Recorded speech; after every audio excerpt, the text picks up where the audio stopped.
Hello बच्चों, good afternoon. आज कक्षा 12 के छात्र छात्राओं को रसायन विज्ञान के प्रथम भाग विलयन के सांद्रण को व्यक्त करने की विधियों में मोलरता को पढ़ाना है।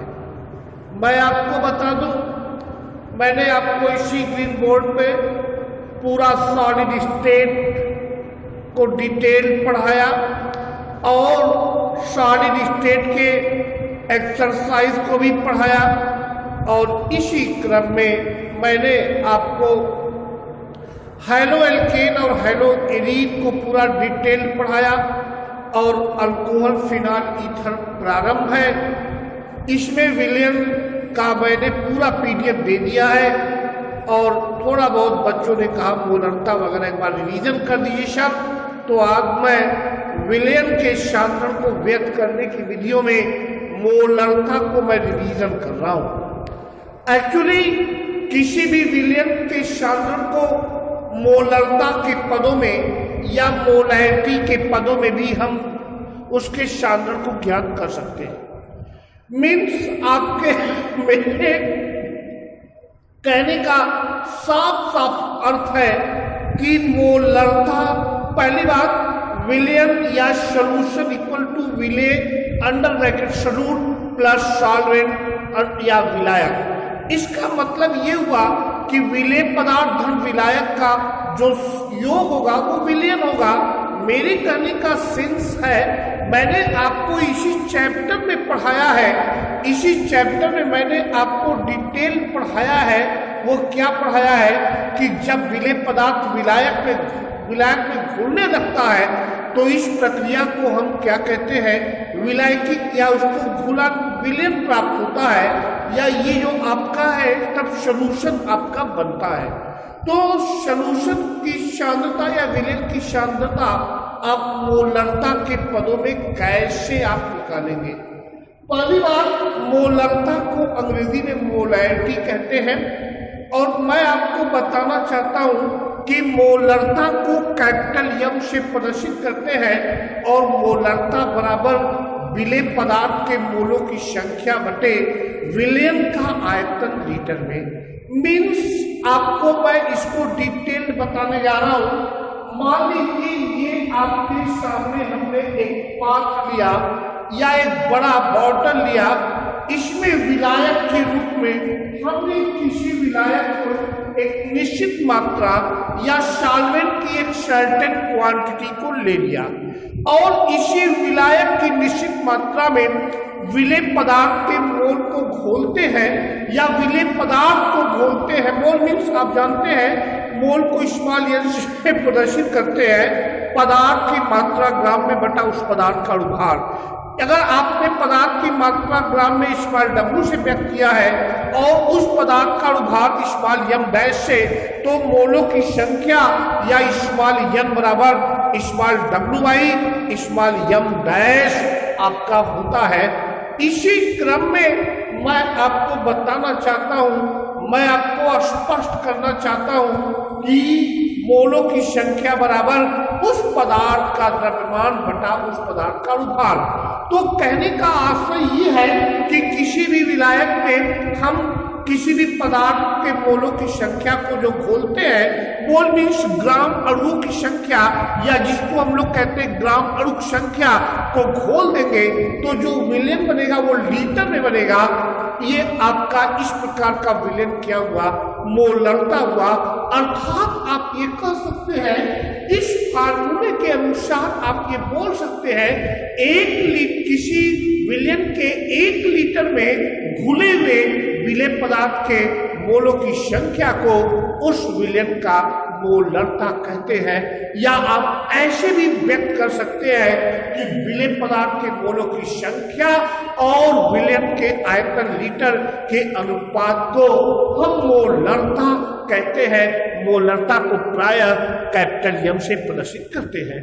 आपके सामने मैंने मोलरता को परिभाषित कर दिया, आपके सामने मैंने मोलरता के फार्मूले को भी स्पष्ट कर दिया। इसी क्रम में आप जानते हैं कि मोलरता को कैपिटल एम से प्रदर्शित करते हैं। मोलों की संख्या को स्मॉल एन से, स्मॉल एन हमने मान लिया है विलेय पदार्थ के मोलों की संख्या, और विलयन का आयतन V है जो कि लीटर में है। चूंकि अभी भी हमने बताया है कि मोलों की संख्या बराबर क्या होता है, पदार्थ का द्रव्यमान, या जिसको आप ये कह लीजिए पदार्थ की मात्रा, या आप उसको बोल लिए कि मॉस ऑफ सोल्यूट मटेरियल, और इसके बाद उस पदार्थ का अनुभार। अगर हमने पदार्थ की विलेय पदार्थ की मात्रा स्मॉल w मान लिया, उसका अनुभार स्मॉल m डैश, तो स्मॉल n या मोलों की संख्या बराबर क्या हो जाएगा, स्मॉल w बटा स्मॉल m डैश। ठीक बच्चों, अब आयतन को V से माना है लीटर में, लेकिन मान लीजिए अगर आपको आयतन मिलीलीटर में दिया जाए तो ऐसी कंडीशन में इस फार्मूले को आप लिख सकते हैं स्मॉल w का मान m डैश इंटू V, लेकिन अगर आयतन मिलीलीटर में है तो यहाँ पर आपको ऊपर 1000 से मल्टीप्लाई करना पड़ेगा, अर्थात जो small w by m dash है वो V अपान 1000 में होगा, या V अपान 1000 मिली में होगा, अर्थात V अपान 1000 मिली मीन्स आप ये कह सकते हैं 1000 मिली में आयतन है। तो आपके सामने मैंने बड़े धड़ल्ले से मोलरता को स्पष्ट किया। आपको फाइनली डिफिनीशन मोलरता का क्या मिला, आपको फाइनली डिफिनीशन ये मिला कि किसी भी विलयन के 1 लीटर में या 1 लीटर विलयन में उपस्थित विलेय पदार्थ के मोलों की संख्या को उस विलयन की मोलरता कहते हैं। और एट लास्ट फार्मूला क्या मिला, मोलरता या कैपिटल एम बराबर स्मॉल w बटा small M dash into V litre. अगर मिलीलीटर में है तो यही फार्मूला चेंज हो जाएगा, कैपिटल एम बराबर स्मॉल w गुणित 1000 upon small M dash into V millilitre में। आपको मालूम होना चाहिए जहां स्मॉल w पदार्थ की मात्रा ग्राम में है और स्मॉल m डैश उसका अनुभार है और V उसका आयतन है। तो इस आधार पर आप जो है मोलरता का कंसंट्रेशन निकाल सकते हैं। हाँ, एक बात मैं आपको बता दूं कि मोलरता पर जो विलयन प्राप्त होगा या मोलरता प्रक्रम के पश्चात जो विलयन प्राप्त होता है उसे मोलर विलयन कहते हैं। नॉर्मलता प्रक्रम के पश्चात जो विलयन प्राप्त होता है उसे नॉर्मल विलयन कहते हैं। और आपको बता दूं इसी तरह से मैं मोलरता भी पढ़ाऊंगा, तो मोलरता प्रक्रम के पश्चात जो विलयन प्राप्त होता है उसे मोलर विलयन कहते हैं। तो ये आपका है। इस आधार पर अगर कोई बच्चा मुझसे मोलरता का मात्रक पूछेगा तो मोलों की संख्या का मतलब मोल, और ये आयतन आपका लीटर में, इसका मात्रक मोल प्रति लीटर, ये आपका होगा। या इसी को लिख सकते हैं आप मोल लीटर इनवर्स। इसी क्रम में आपका एक न्यूमेरिकल एनसीईआरटी का है जो कि आपका आपके बुक का ही है, एनसीईआरटी बुक का है, वो न्यूमेरिकल जरा सा आप ध्यान से सुनिए। सीधी सी बात है, न्यूमेरिकल ये कर रहा है उस विलयन की मोलरता क्या कीजिए। मैं यहीं पे आपके सामने सॉल्व करने जा रहा हूं। ये आपका क्वेश्चन है, कह रहा है उस विलयन की मोलरता ज्ञात कीजिए जिसमें 5 ग्राम NaOH 450 मिली विलयन में घुला हो। कितना क्वेश्चन में जो है 5 ग्राम NaOH जो है वो 450 मिली सोल्यूशन में घुला हुआ। इसका मतलब यहाँ पे ये मिली दिया हुआ है, इसको हम लीटर में चेंज करें या मिली वाले फार्मूला में हम सीधे रख देंगे। आइए, तो सीधी सी बात है, अभी भी हमने आपको मोलरता का फार्मूला बताया, कैपिटल M बराबर स्मॉल w गुणे 1000। यहाँ पे हम 1000 का फार्मूला इसलिए लगा रहे हैं कि जो न्यूमेरिकल में आयतन दिया हुआ है वो मिली में दिया हुआ है, और ये आपका कास्टिक सोडा का जो मोलर मास होता है आपको मालूम होना चाहिए, सोडियम का 23 और ये ऑक्सीजन 16, तो 23 और 16, अब 23 और 16 आपका कितना हो गया? 9 ईयर, 23 16 39 और एक हाइड्रोजन का 40। इसका मतलब ये small m dash into v।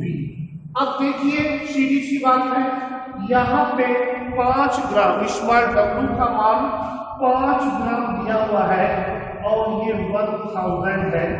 Small m जो है वो 40 है और आयतन आपको 450 मीटर। सिंपल सी बात है, ये दोनों जीरो हमने यहाँ से काट दिया और ये आपका 5 9 45 हो गया। ये 2 गुना 4, ये 2 5 10। आपको जो मिला है, आपको मैं इस साइड ले आ रहा हूँ, आपको यहाँ से जो मिला है वो मोलरता बराबर कितना मिला है? 5/18। अब आप 5/18 को डिवीजन कर देंगे तो आप सिंपल सी बात है 5/18। देखिए मैंने कुछ नहीं किया, केवल सीधा सीधा हमने काटा है। तो ऐसे कंडीशन में आप जो है यहाँ पे आप 0.50, 18/36 और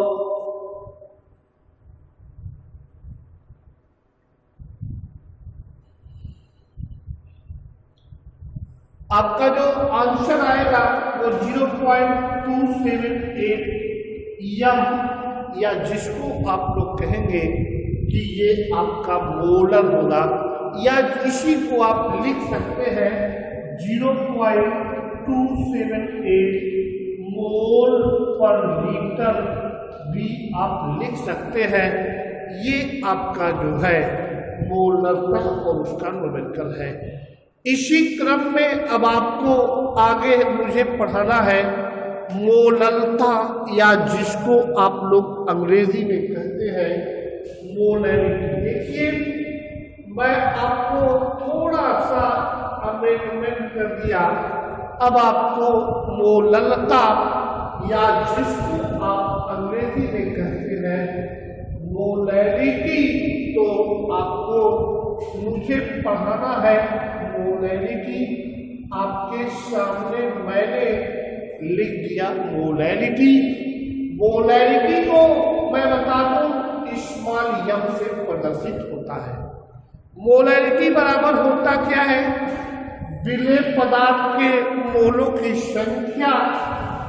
और इसी क्रम में मैं आपको बताना चाहता हूं, आपको विलायक का द्रव्यमान किलोग्राम में। आपके सामने मैंने अभी भी कहा है, अब अगला हेडिंग मोलरता, या जिसको आप मोलैरिटी कहते हैं। सीधी सी बात है, मोलरता बराबर क्या होता है? मोलरता को अंग्रेजी में मोलैरिटी कहते हैं। मोलैरिटी को स्मॉल m से प्रदर्शित करते हैं। मोलैरिटी बराबर विलेय पदार्थ के मोलों की संख्या बटा विलायक का द्रव्यमान किलोग्राम में। इस फार्मूले का अर्थ ये हुआ कि ये आपने बीकर लिया या पात्र लिया और इसमें आपने विलायक किलोग्राम में ले लिया और इसमें विलेय पदार्थ के मोलों को घोल दीजिए, तो जो आपका विलेय बनेगा उसको आप मोलरता कहेंगे, या वो विलेय जो बनेगा वो मोलर या MOLAL मोलर विलेय बनेगा। मेरे कहने का आशय है, एक लाइन का परिभाषा हुआ, किसी विलायक के 1 किलोग्राम में घुले हुए विलेय पदार्थ के मोलों की संख्या या ग्राम अणुओं की संख्या को उसकी मोलरता कहते हैं। मोलरता को प्रायः स्मॉल m से प्रदर्शित करते हैं। इसका मतलब ये हुआ कि अगर आपको मोलरता निकालना है तो उस विलेय में जो विलायक भाग लिया है उसके मोलों की संख्या, उसके आप विलायक का द्रव्यमान किलोग्राम में ज्ञात करेंगे और उस विलेय में जो विलेय पदार्थ है उसके मोलों की संख्या को आप ज्ञात करेंगे और फार्मूला में रख देंगे और आपको क्लियर हो जाएगा। सपोज मोलक, ये तो क्लियर है कि मोलकता को इस्माल यम से प्रदर्शित करते हैं। आप ये भी जानते हैं कि विलेय पदार्थ के मोलों की संख्या, जो विलेय पदार्थ के मोलों की संख्या है उसको हम लोग इस्माल यम से प्रदर्शित करते हैं। मैं मान लिया विलायक का द्रव्यमान जो है वो कैपिटल W है, तो मोलकता बराबर या इस्माल यम बराबर फार्मूला क्या मिला, इस्माल यम बराबर इस्माल यम बटा कैपिटल W। आप सभी लोग जानते हैं मोलों की संख्या इस्माल W बटा यम डैश। इस्माल W क्या है, इस्माल W जो है वो विलेय पदार्थ के मात्रा ग्राम में इस्माल यम डैश उस विलेय पदार्थ का अनुभाग, और ये बटा कैपिटल W, ये इस्माल यम बराबर। यहाँ पे आपको लिखना पड़ेगा, ये डाटा किलोग्राम में है और ये भी डाटा किलोग्राम में है। आपको इस्माल यम या मोलकता बराबर इस्माल W बटा इस्माल यम डैश इनटू कैपिटल W प्राप्त हुआ।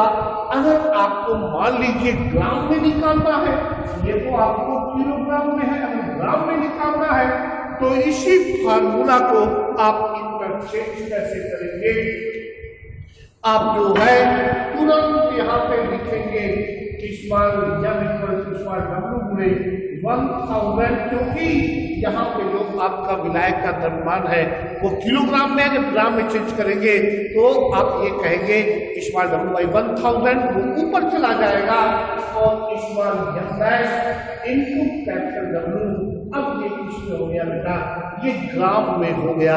अर्थात आप देख लीजिए, मैंने जो आपसे कहा अभी भी कि किसी भी विलयन की मोललता क्या होती है, मीन्स विलेय पदार्थ के मोलों की संख्या और विलायक का द्रव्यमान किलोग्राम में अनुपात को हम उस विलयन की मोललता या मोलैलिटी कहते हैं। अगर आपको कोई दिक्कत होगी तो आप ग्रुप के माध्यम से हमसे क्वेश्चन को पूछ सकते हैं। थैंक यू बच्चों।